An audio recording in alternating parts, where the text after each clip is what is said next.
എല്ലാ കൂട്ടുകാർക്കും പുതിയൊരു വീഡിയോയിലേക്ക് സ്വാഗതം.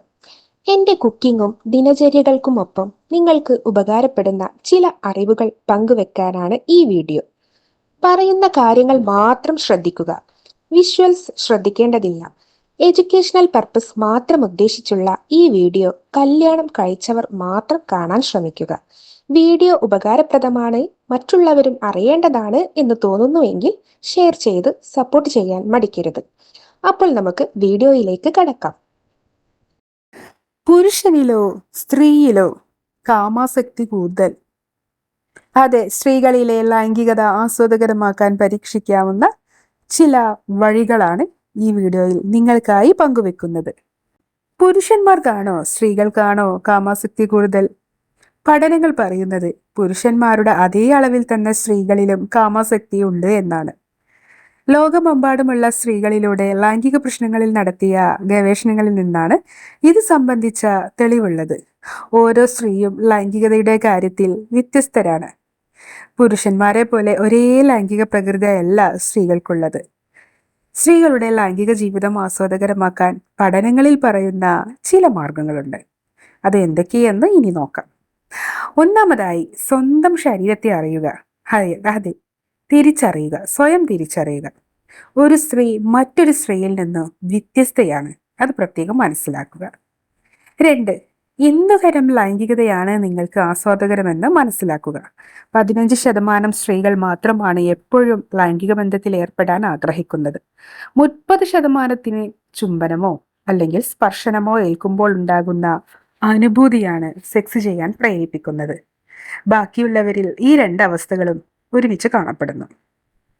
മൂന്നാമതായി, നിങ്ങൾ ആരോഗ്യവതിയാണോ എങ്കിൽ സെക്സ് നന്നായി ആസ്വദിക്കാൻ നിങ്ങൾക്ക് കഴിയും. നാലാമതായി, സമ്മർദ്ദം കുറയ്ക്കുക. ഉത്കണ്ഠ പുരുഷനിലായാലും സ്ത്രീയിലായാലും ലൈംഗിക ആസ്വാദനത്തെ കുറയ്ക്കുന്നുണ്ട്. അഞ്ചാമതായി, നിങ്ങളെ ആവേശം കൊള്ളിക്കുന്നത് എന്ത് എന്ന് കണ്ടെത്തുക. നീല ചിത്രങ്ങൾ കാണുന്നതോ മറ്റുള്ളവർ ലൈംഗിക ബന്ധത്തിൽ ഏർപ്പെടുന്ന ദൃശ്യമോ എന്തിനാണ് നിങ്ങളിലെ വികാരം ഉണർത്താൻ കഴിയുക എന്ന് തിരിച്ചറിയുക.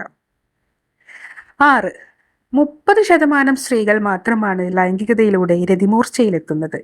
ബാക്കിയുള്ളവർ ബാഹ്യ കേളികളിലൂടെയും മറ്റുമാണ് ആ അവസ്ഥയിൽ എത്തിച്ചേരുന്നത്. ഏഴാമതായി, നിങ്ങളിൽ ലൈംഗിക വികാരം ഉണർന്നു എന്നതിനാൽ മാത്രം നിങ്ങൾ ബന്ധപ്പെടാൻ സജ്ജയാകുന്നില്ല. ശരീരവും മനസ്സും പൂർണ്ണമായും ഒരുമിച്ചാണ് ഇവിടെ പ്രവർത്തിക്കേണ്ടത്. എട്ടാമതായി, ബന്ധപ്പെടാൻ ആഗ്രഹിക്കുന്ന സമയം പ്രധാനമാണ്. നിങ്ങളിൽ വികാരമുണർന്ന സമയമാണെങ്കിൽ പങ്കാളിയുടെ കാമകേളികൾ നിങ്ങളെ രസിപ്പിക്കും. ഇനി മറിച്ചാണെങ്കിൽ അത് നിങ്ങളെ അസ്വസ്ഥയാക്കുകയും ചെയ്യും. ഒൻപതാമതായി, ശരിയായ ലൈംഗിക സമവാക്യം രൂപപ്പെടുത്തുക. അധിക പേരും സമ്മർദ്ദമില്ലാത്ത ഏറെ കരുതലോടെയുള്ള കുസൃതി നിറഞ്ഞ സന്ദർഭങ്ങളിലാണ് ഉത്തേജിതരാകുന്നത്. പത്താമതായി, ശാരീരിക ബന്ധം എന്നതുപോലെ തന്നെ ലൈംഗികതയിൽ മാനസിക അടുപ്പം നൽകുന്ന അർത്ഥങ്ങളും കണ്ടെത്താൻ ശ്രമിക്കുക. 11, കപട ലൈംഗികത വിഷയമാക്കുന്ന പുസ്തകങ്ങളും സിനിമകളും പറയുന്നത് വിശ്വാസത്തിലെടുക്കാതിരിക്കുക. ഇത്തരം സിനിമകളും പുസ്തകങ്ങളും മിക്കപ്പോഴും സ്ത്രീ ലൈംഗികതയെ നിസ്സാരവൽക്കരിക്കുന്നവയാണ്.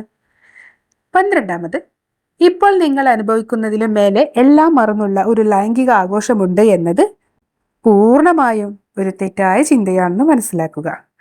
13, ലൈംഗികതയെ പറ്റിയുള്ള പല അസംബന്ധങ്ങളും കേട്ടാണ് നമ്മൾ വളരുന്നത്. എന്നാൽ അവയെ കണക്കിലെടുക്കാതെ നിങ്ങൾക്ക് തൃപ്തി നൽകുന്നത് എന്താണോ അത് ചെയ്യുക. 14, എപ്പോൾ നിങ്ങൾ സ്വയം നിന്ദിക്കാതിരിക്കുന്നുവോ അപ്പോൾ മുതൽ നിങ്ങൾ ലൈംഗിക പക്വത ഉള്ളവളായി തീരുന്നു എന്ന് മനസ്സിലാക്കുക. 15, നിങ്ങളുടെ ലൈംഗിക പ്രത്യേകതകളെ അംഗീകരിക്കുക. നിങ്ങൾ കരുതിയിരുന്നത് പോലെയോ നിങ്ങൾ ആഗ്രഹിക്കും പോലെയോ അല്ലെങ്കിൽ പോലും നിങ്ങളുടെ ലൈംഗിക സ്വഭാവം അതാണെന്ന് മനസ്സിലാക്കി ആത്മവിശ്വാസത്തോടെ മുന്നോട്ട് പോകുക. അപ്പോൾ ഈ ടിപ്പ് നിങ്ങൾക്ക് ഉപകരിച്ചു എന്ന് കരുതുന്നു. ഇതുപോലെ നിങ്ങൾക്ക് ഉപകരിക്കുന്ന മറ്റു ടിപ്പുകളുമായി വീണ്ടും കാണാം. അതുവരേക്കും എല്ലാ സുഹൃത്തുക്കൾക്കും ബൈ ബൈ.